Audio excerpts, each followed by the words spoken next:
Assalamualaikum warahmatullahi wabarakatuh. Berjumpa kembali di pemrograman web dan perangkat bergerak pada channel Tonjok Programmer. Pada video kali ini kita akan melanjutkan ke kompetensi dasar berikutnya, yaitu tentang format formulir pada halaman web, dimana sebelumnya kita telah membahas hyperlink, ya, bagaimana menerapkan hyperlink di dalam halaman web. Nah, untuk video kali ini kita akan bahas format formulir pada halaman web, di mana format formulir ini akan sangat penting karena ini merupakan jembatan interaksi antara user dengan aplikasi, di mana si data yang akan dikirim oleh user terhadap aplikasi web nantinya yang akan diproses oleh server itu sendiri, web server, atau akan dikirim ke database server untuk diolah.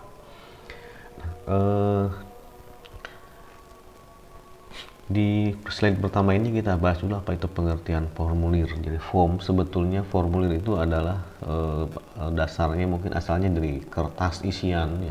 Ketika Anda mungkin Anda sudah pernah merasakan bagaimana mengisi formulir. Ini perlu kita persempit pengertiannya di dalam bahasa pemrograman web atau script HTML. Formulir atau itu merupakan elemen HTML yang digunakan untuk penampung macam-macam input, ya. Jadi nanti ada macam-macam input dan elemen lainnya yang dapat diedit atau ditulis data. Nah, data yang ditulis ini akan dikirim ke server, ya, baik ke servernya, web server itu sendiri maupun ke database server. Yang selanjutnya akan diproses untuk mendapatkan informasi tertentu dari interaksi antara user dengan server sendiri. Sebetulnya formulir itu konsepnya berasal dari formulir kertas seperti ini contoh formulir, ya. Jadi contoh formulir ketika kita tidak menggunakan aplikasi berbasis web, maka Anda mungkin yang pernah merasakan mengisi formulir, misalnya Anda sebagai mendaftar siswa baru, Anda diminta mengisi kertas, selembar kertas, di dalamnya ditanya nama lengkap, suruh diisi, tanggal lahir, dan seterusnya. Nah, itu adalah formulir. Contoh lainnya adalah pendaftaran keanggotaan, formulir kritik dan saran, dan seterusnya. Nah, kalau mau melihat konsep formulir di dalam kertas, maka yang Anda harus mengisinya dengan tulis tangan. Kemudian datanya dikirim dengan cara kertas formulirnya dikirim kembali ke si petugas. Jadi si petugas akan melakukan perekapan data. Nah, kalau konsep menggunakan formulir dengan web itu sebetulnya mengambil konsep formulir ini, yang nanti akan ada isian data. Cuman bukan ditulis dengan kertas, tetapi diisi dengan menggunakan mengetikkan keyboard. Di keyboard Anda ngetik apa yang diisi. Ada banyak contoh penggunaan formulir di internet. Salah satunya contohnya di sini adalah Anda lihat di sini. Nah, ini adalah formulir, ya. Ini gunanya untuk proses pencarian data. Atau di sini ada formulir lagi. Di sini adalah ini salah satu proyek saya terakhir. Ini adalah form login. Nah, ini formulir. Jadi ada kita isi di sini. Nah, ini isi. Nah, ini isi. Nah, di sini, ya, ini juga tombol. Tombol juga sebetulnya komponen daripada formulir. Nah, ketika login berhasil, di sini akan ada banyak formulir. Misalnya ketika masuk ke data mahasiswa di sini. Nah, ini formulir lagi. Milih program studinya, milih angkatannya, klik tombol. Tombol pun masuk dalam komponen formulir di sini. Nah, di sini diminta lagi untuk mengisi data. Nah, ini milih program studinya, milih ngisi nomor induknya, ngisi nama, ngisi tanggal tempat lahir, ngisi tanggal lahir, ngisi jenis kelamin, simpan. Nah, kalau analogi di dalam kertas berarti Anda program studi ditulis, nomor induk ditulis, nama lengkap ditulis, dan seterusnya ditulis. Nah, tidak ada proses simpan di dalam konsep formulir kertas. Ketika Anda selesai semua, maka kertas yang Anda isi itu Anda dikirim kembali ke petugas yang memberikan formulir kepada Anda. Nah, konsep-konsep formulir itu akan kita gunakan di dalam halaman web, di mana nanti user hanya cukup mengetikkan data dan mengetikkan tombol untuk mengeksekusi data yang akan dikirim. Bagaimana selanjutnya? Kayak kita lihat sini sintak dasarnya. Nah, untuk membuat sebuah sintak dasar HTML form itu digunakan tag form. Tag form itu tidak cukup, jadi ada atribut minimal. Di sini ada atribut minimalnya sebetulnya hanya dua, yaitu method dan action. Di sini hanya saja kita biasakan pemberian nama untuk setiap tag di dalam HTML, dan ini adalah dengan menggunakan atribut name. Jadi name sama dengan nama form, misalnya name sama dengan form login. ID juga sama. ID kalau name itu untuk keperluan keperluan server side scripting seperti PHP, ASP dan JSP, sedangkan ID itu digunakan untuk keperluan client side scripting, misalnya JavaScript dan lain-lainnya.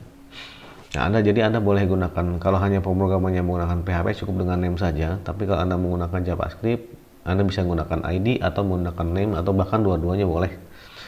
Metode pengiriman data, ini nanti ada banyak metode, nah, sini kita tidak akan bahas dulu. Nah, berikutnya ada action. Action juga adalah file yang dituju ketika tombol disimpan. Misalnya ada tombol simpan, diklik simpan, actionnya kemana, misalnya ke simpan PHP dan seterusnya.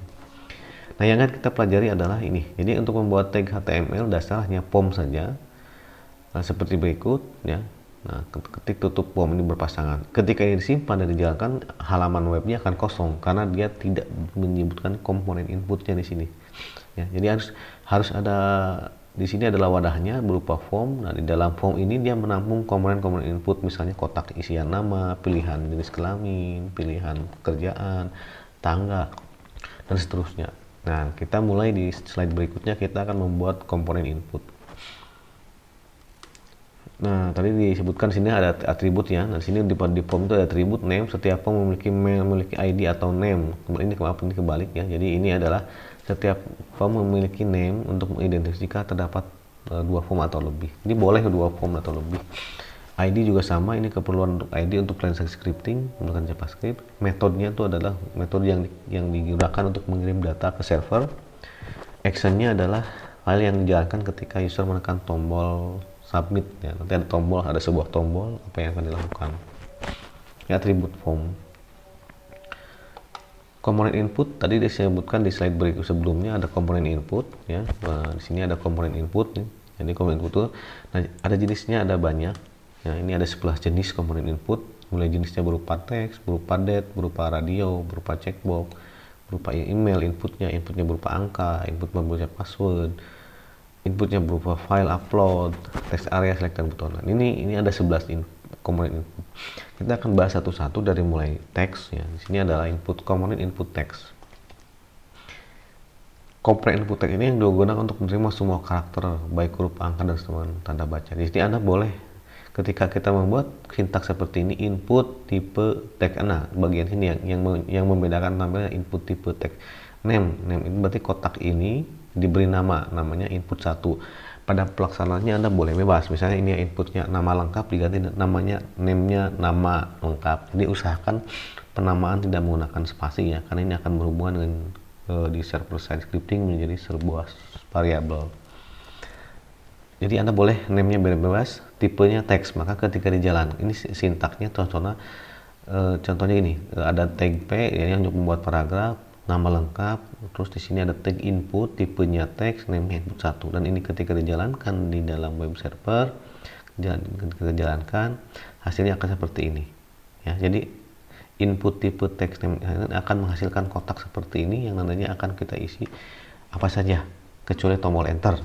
Semua keyboard kita bisa ketikkan di kotak itu kecuali tombol enter. Berikutnya ada komponen input text. Sekarang kita komponen input date. Nah, input date ini adalah input dengan data berupa tanggal, misalnya untuk tanggal lahir, tanggal sesuatu. Jadi ketika Anda nanti akan mendata sebuah data berupa tanggal, jangan coba-coba mengetik inputnya tipenya teks ya. Karena orang-orang nanti akan berbeda asumsi. Biasanya ada kesalahan seperti ketika disalahan tipenya teks tidak akan muncul kalender seperti ini ya. Nah, kenapa bisa keluar kalender seperti ini? Ya karena kita tipenya ada date. Nah, kalau tipenya diganti dengan teks seperti yang tadi, maka bentuknya hanya kotak saja seperti ini, kosong. Untuk name-nya Anda boleh input 2 di sini, contoh latihan saya input 2. Maaf, ini saya ganti, ini input 2. Jadi tidak boleh ada name yang sama di dalam satu form. Ini input. Ini contoh input 1, ini juga ini input 1, ini nggak boleh. Ya harus ini Anda kita koreksi, ini harus input 2. Nah, date ini kenapa kita gunakan date? Kalau yakin datanya berupa tanggal, kita gunakan date. Kenapa? Karena kalau kita menggunakan teks, si user akan bebas. Nanti ada yang mengetik seperti ini, misalnya 1 Januari 2020. Nanti orang lain ada yang ngetik lagi 1 Jan 2020. Ada yang ngetik 1 strip 01 strip 2020. Jadi datanya akan tidak seragam. Nah, kalau dengan tipe date itu dipaksa datanya. Bulan dulu, tanggal dulu, kemudian tahun. Jadi kalau bulan 12 Januari 12 1 Desember 2020, nanti sini adalah 12/01/2020. Nah, ini isinya boleh diketik, boleh, atau boleh memilih dari date picker sini, ya. Kalau menggunakan Anda mengetiknya tipe date, awas jangan sekali-kali membuat tipe date selain date untuk keperluan tanggal, misalnya tanggal lahir, tanggal lulus, tanggal pendaftaran, dan seterusnya. Ya, jadi tidak boleh menggunakan input tipe teks, tapi tipe date. Berikutnya adalah yang ketiga adalah komponen input radio. Yang input radio itu menyediakan sejumlah pilihan yang sifatnya hanya boleh dipilih satu. Yang di sini misalnya sintaknya adalah sama, tetap input, yang membedakan di tipe. Tadi yang ada kita sudah mengenal dua tipe, yaitu tipe yang teks dan date. Nah, sedangkan ketika Anda mengetiknya tipe radio, maka akan keluarnya seperti ini, titik. Nah, namanya value. Nah, ini beda nih untuk yang komponen input, karena kita tidak mengetiknya, jadi kita ngirim datanya dengan cara diklik, maka setiap komponen harus diberikan value, ya, value itu nilainya, dan ini name-nya. Contoh di sini adalah inputnya tipenya radio, value-nya L. Nah, ini yang laki-laki perempuan itu sebetulnya hanya label saja di sini, ya, teks label saja. Nah, jadi maka di sini di contoh tidak disebutkan labelnya, harusnya di sini ada label. Nah, jadi dia nggak akan, jadi nanti akan disimpan di dalam database bukan laki-laki, bukan perempuannya, tetapi apa yang disimpan di dalam value, yaitu L dan L atau P. Jadi sini boleh memilih tidak boleh memilih, hanya boleh memilih satu, nggak boleh memilih dua. Bagaimana kalau kita membuat pilihan yang ketiga? Ya, Anda mengetik lagi di sini input yang ketiga, mengetik lagi input yang kedua, dan seterusnya, ya. Jadi usahakan kalau inputnya jumlahnya sedikit, misalnya kurang dari 5, ya gunakan saja radio. Bagaimana kalau inputnya banyak, misalnya ada 15 pilihan, ya itu tidak cocok menggunakan input. Nanti di sini websitenya akan banyak pilihan, bla bla bla 15, itu kan halaman webnya jadi kelihatan kurang rapih. Lantas komponen apa yang dipilih? Ya, nanti kita bahas komponen apa yang dipilih kalau kita memiliki banyak pilihan yang diberikan untuk pengguna. Nah, setelah tipe teks, date, dan radio, di sini kita tambah lagi ada checkbox. Nah, ini checkbox juga adalah pilihan. Bedanya dengan yang radio tadi, kalau radio hanya boleh memilih satu, kalau checkbox itu boleh milih lebih dari satu, dan bentuknya pun beda, kotak ya, gitu ya. Tadi kan bulat. Nah, ini nanti akan tampilannya akan checklist, gitu kan. Kalau kepilih itu checklist, gitu kan. Nah, tipenya ini input tipe checkbox. Sama seperti radio, dia harus punya nilai. Masing-masing pilihan harus punya nilai, karena yang di sini yang tampil makan, minum, baca itu hanya label dibaca oleh kita sebagai siswa, tapi oleh komputer nggak kalau baca. Ini hanya label bantu kita saja. Jadi ketika saya memilih hobinya makan ataupun baca, yang disimpan bukan teks makan dan bacanya, tetapi yang di dalam value ini, ya.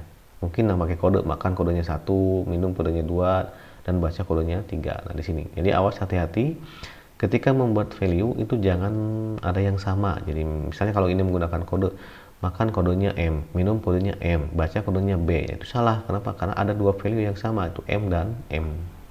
Baiknya gunakan kode saja A, B, C, atau 1, 2, 3.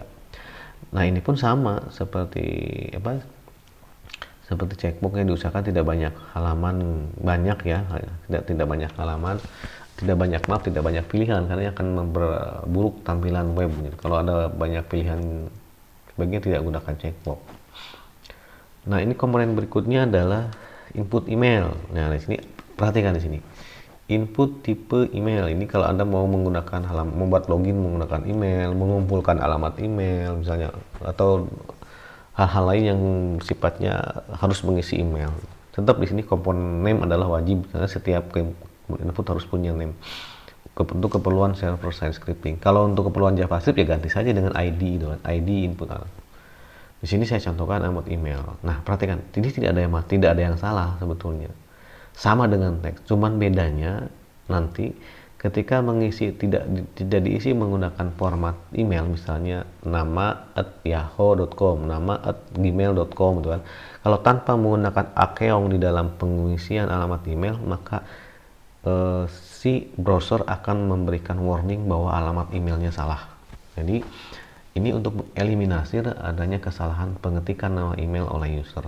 Nah, zaman dulu sebelum ada PHP 5, pengecekan alamat email dilakukan oleh client side scripting yaitu JavaScript. Nah, sekarang dengan HTML5 cukup mengetik tipe email saja. Maka di sini harus mengetik format nama email yang benar. Kalau tidak, maka data tidak bisa terkirim, akan tetap dianggap salah. Berikutnya adalah input number di sini. Di sini input number. Nah, di sini untuk input untuk menerima data berupa angka bilangan bulat, maaf ini bukan alamat ya, angka bilangan bulat. Contohnya adalah penghasilan, jumlah anak, dan seterusnya. Ini di sini harus ada bedanya apa yang tampil dengan email dan hampir mirip dengan email dan teks tipenya. Cuman di sebelah sudut kanan ini ada tombol atas bawah yang kalau diklik akan naiknya nambah satu, atau keturun diklik bawah nambah satu, kurang satu, seterusnya. Nah, tipenya adalah number ya, input tipe number. Jadi dari semua komponen yang kita bahas tadi, yang membedakan adalah bagian tipe. Nah, Anda harus mengidentifikasi data yang mau diambil apa, maka Anda tentukan tipenya. Jadi kalau kita akan mengidentifikasi tipenya adalah email, ya tipenya email. Kalau user disuruh input penghasilan, berarti tipenya number. Kalau user disuruh input pilihan berupa satu pilihan, gunakan radio, dan seterusnya. Next, komponen input password. Nah, input password ini adalah pengisian password biasanya untuk login ya. Nah, bedanya apa? Bedanya sama seperti halnya input teks atau email. Cuman bedanya ketika user mengetikkan password di sini, yang tampil bukan karakter yang diketiknya, bukan ABC satu dan lain, tapi akan diselubungi atau ditutup dengan tanda bulat merah hitam gitu. Jadi user yang melihat nggak bakal tahu ini apa yang diketik gitu. Ini untuk melindungi password. Namanya juga password, jadi harus tidak kelihatan pada saat diketik. Nah, hanya yang tahu ya siapa yang mengetiknya gitu kan. Maaf, di sini ada yang salah. Harusnya di sini adalah tipenya password. Jadi seperti ini. Contoh input tipe password. Input ke-7, name-nya misalnya password user. Ini hanya kayak saya samakan saja supaya gampang ya tadi urutannya. Next di sini input file. Nah, Anda sering melakukan upload file ya. Di sini ya tetap inputnya adalah tipenya tagnya input tapi tipenya file, maka akan tampil tidak berupa kotak isian namun menjadi sebuah tombol browse. Ketika diklik nanti kita akan diminta untuk mencari file yang akan di-upload. Nah, ini contohnya ya. Hanya jelas ya, kalau Anda disuruh user diminta ngirim foto, user bisa ngirim apa nanti upload tugas dan lain-lain untuk aplikasi ya, lainnya. Nah, kita gunakan input tipe file seperti ini. Next di sini text area. Nah, ini text area. Kadangkala kita membutuhkan input yang memasukkan semua karakter termasuk tombol enter. Nah, contoh di sini untuk yang selanjutnya ini alamat.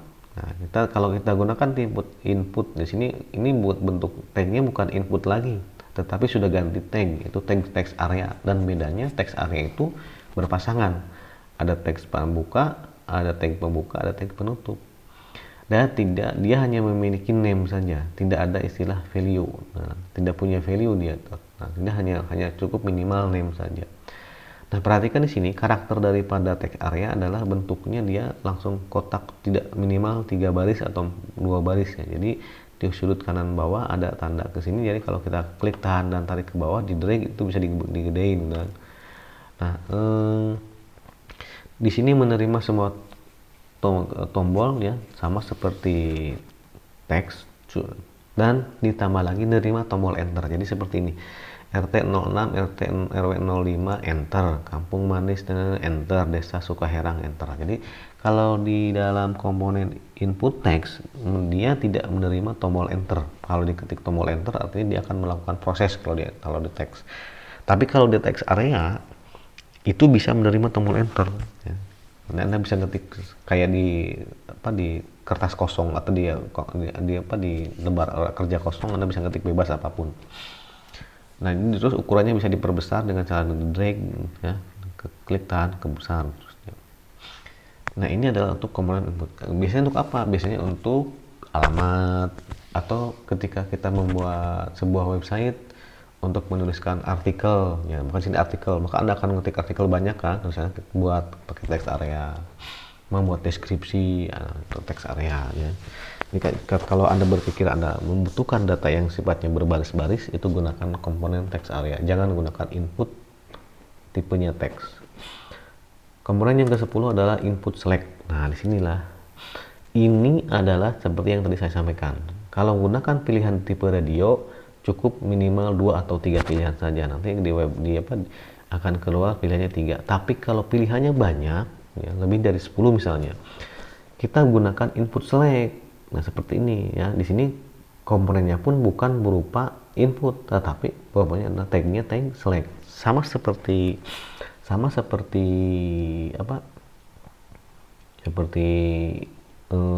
text area, dia berpasangan. Nah, select ini akan menampilkan drop down seperti ini, track pilihan. Nah, sedangkan untuk pilihannya kita gunakan option value ya. Option value seperti ini. Contoh di sini select name input 10, name input 10. Value-nya kodenya 1 PNS, kodenya 2, nilainya 2 PNS. Jadi yang dikirim nanti ke database atau diproses bukan labelnya, bukan PNS, tapi 1 2 3 4 5-nya yang akan dikirim. Next, di sini ini kalau ini ada pilihan 100, tetap dia tampilnya cuma satunya, bedanya dia bisa diklik-klik, pilihannya banyak gitu. Dan pilihannya hanya satu. Boleh menggunakan pilihan 2, nanti di sini ada atribut tambahan. Komponen buton di sini tombol berarti ya. Ini ada buton inputnya bukan input lagi, tapi tagnya buton. Tipenya tipe tombol, ini label tombol. Misalnya di sini jangan simpan, berarti labelnya simpan. Update berarti update, berarti dan seterusnya ya. Login ya login.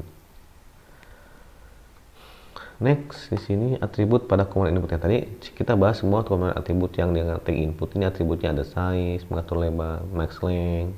Anda tinggal tambahkan saja ya nanti di komponen input. Yang saya gunakan tadi rata-rata cuma 2, yaitu name dan value saja. Ini tadi komponen select sudah dibahas ya. Saya revisi sedikit. Ini komponen select ya. Kalau select tanpa option berarti dia hanya tampilan kosong seperti ini. Nah, anggota daripada select adalah ini ada atributnya untuk select. Anda kasih name, ada multiple, jadi kalau bisa select memilih satu bisa ya. Disable berarti dimatikan. Di sini juga, nah ini komponen option. Option itu adalah untuk pilihan dari item pilihan daripada selectnya. Jadi komponen option tidak berdiri sendiri. Dia harus ada di antara tag select value x label. Nah, ini ya seperti ini. Dan ini atributnya. Selected berarti yang terpilih, value berarti nilainya, disable untuk menonaktifkan item. Nanti jelasnya kita di praktek saja. Ini komponen text area seperti tadi ya. Ini komponen name text area seperti ini. Atributnya adalah call untuk mengatur lebar call digunakan untuk mengatur lebar komponen text area, row mengatur tinggi text area, autofocus sudah langsung dipilih, disable dan only untuk menonaktifkan mengaktifkan text area. Nah, kalau script yang tadi digabung ini akan tampak seperti ini. H2 berarti judulnya form pendaftaran, nama lengkap ini, jenis kelamin dan seterusnya, maka dia akan jadilah sebuah script pendaftaran. Tuan buton simpan. Nah, ini hasil akhirnya akan sampai seperti ini. Jadi Anda script yang tadi Anda buat, ada script yang tadi Anda ketik, simpan di dalam, Anda buat folder KD6, simpan di dalam htdoc ya, ketik script yang tadi, terus simpan dengan nama formulir PHP, jalankan di browser KD6 formulir PHP, tekan enter atau go, maka ini hasilnya. Anda perhatikan, berarti ini nama lengkap kita boleh ngisi apa saja, bahkan angka pun boleh gitu kan. Jenis kelamin Anda cukup memilih salah satu, tanggal lahir Anda pilih, hobi Anda coba pilih, tanggalnya pilih tanggalnya ya, email Anda isi email dengan format yang betul, keong dan titik. Penghasilan orang tua Anda boleh ketik tapi isinya angka, atau bila menaikkan satu-satu pekerjaan PNS, pekerjaan orang tua, ini PNS dan lain-lain, ini alamat, ini password, suruh ngupload foto. Ini contoh sebuah pendaftaran. Jadi si user melakukan pendaftaran untuk login, nah, untuk membuat akun. Ini ada password. Nanti username-nya apa? Username-nya mungkin email akan dijadikan sebagai username. Nah, ketika disimpan, nah ini akan diproses. Nah, disimpan ini kita tidak akan mempelajari bagaimana yang terjadi ketika tombol simpan dieksekusi, karena itu sudah beda ranah pembahasan. Karena yang akan mengeksekusinya bukan HTML-nya, tetapi web server side scripting, yaitu PHP, atau client side scripting, yaitu JavaScript. Di sini nanti kita akan bahas JavaScript dulu setelah ini. Nah, di tampilan akhir ini kok tidak cantik gitu kan, kok tidak cantik, ini berantakan seperti ini, beda dengan yang saya buat di project saya di sini. Kok ini bagus-bagus tampilannya, ini rapi seperti ini, ukurannya sama semua, terus ya. Atau yang seperti ini juga sama nih, loginnya seperti ada seperti ini, tombol warna biru dan seterusnya. Di sini ada tombol warna biru, atau di sini ada juga tombolnya ada yang warna-warni hijau gitu kan, dan seterusnya. Nah, ini nanti kita akan bahas setelah slide yang ke-6 ini ya. Di KD ke-7 nanti kita akan bahas membuat style sheet ya. Jadi kita percantik dengan style sheet.